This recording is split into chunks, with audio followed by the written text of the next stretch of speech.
नमस्कार मित्रांनो, आज आहे 15 ऑगस्ट. आपल्या भारताच्या सर्वात महत्त्वाचे दिवसासाठी 15 ऑगस्ट दिन. 15 ऑगस्ट 1947 हा तो सुवर्ण दिन होता, जेव्हा आपल्या भारतमातेला गुलामगिरीतून मुक्ती मिळाली.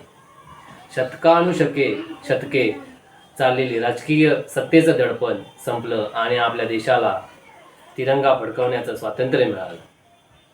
पण हे स्वातंत्र्य सहज मिळालं नाही. लाखो स्वातंत्र्य सैनिकांनी आपले आयुष्य, आपली घरं, आपलं सुख देशासाठी अर्पण केली.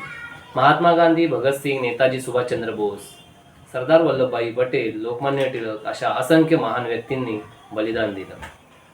आज आपण मोकळा हवेत श्वास घेतो, मुक्तपणे बोलतो, स्वप्न बघतो, कारण त्यांनी आपल्या स्वप्नांसाठी आपलं सर्वस्व गमावलं. म्हणूनच या स्वातंत्र्य दिनी आपण फक्त तिरंगा फडकवून थांबू नये, तर देशाच्या प्रगतीसाठी, स्वच्छतेसाठी, एकतेसाठी आणि शिक्षणासाठी आपल्याला आपापल्या पातळीवर काम करण्याचा संकल्प करूया. चला आपण सगळे मिळून हाच संदेश घेऊ. मी भारतीय आहे आणि मला माझा भारत सर्वात प्रिय आहे. जय हिंद, जय भारत.